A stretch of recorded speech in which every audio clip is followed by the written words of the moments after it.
Before we get started talking about musical terms and what they mean and how those musical terms relate to sounds, I'd like to talk to you for a while about what you already hear when you listen to jazz.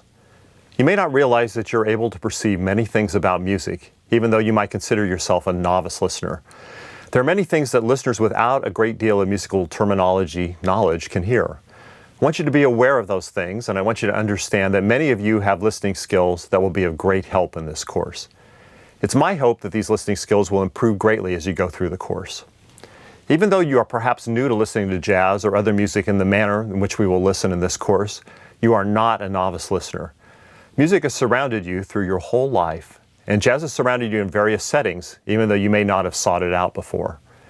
You're able to recognize many of the same things in music that other experienced listeners and I recognize.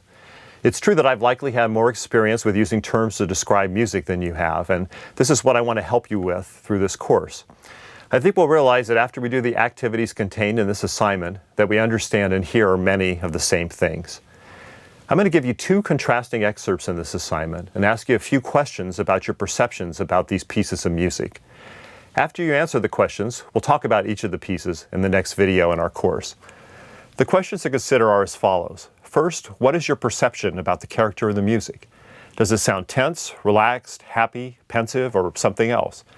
Can you come up with more than one adjective that describes your perception? I'd like to challenge you to come up with 3 adjectives that describe the music. That may take some extra time, but I think that if you dig deeper for those extra adjectives, you'll get more value out of this question. The second question is, what do you notice about the speed of the music? Do you think the music is fast or slow? What is your perception in that area?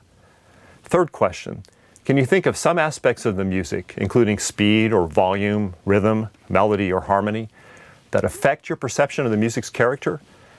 This answer doesn't have to be in technical terms at all. It's just your estimation of the factors that contribute to your perception of the music's character. And the final question, how many instruments are there? How many of those can you name? And which instruments seem to be in the foreground?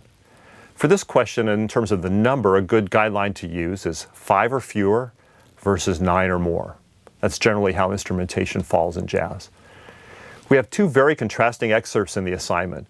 You're free to listen to the excerpts as many times as you like before responding, though many of your perceptions and observations will occur on the first listening. This assignment has no wrong answers. You'll only be evaluated by whether you participate or not. After you complete the assignment, I look forward to sharing my perceptions of this music with you, where we'll talk about what we hear when we listen to jazz. See you then.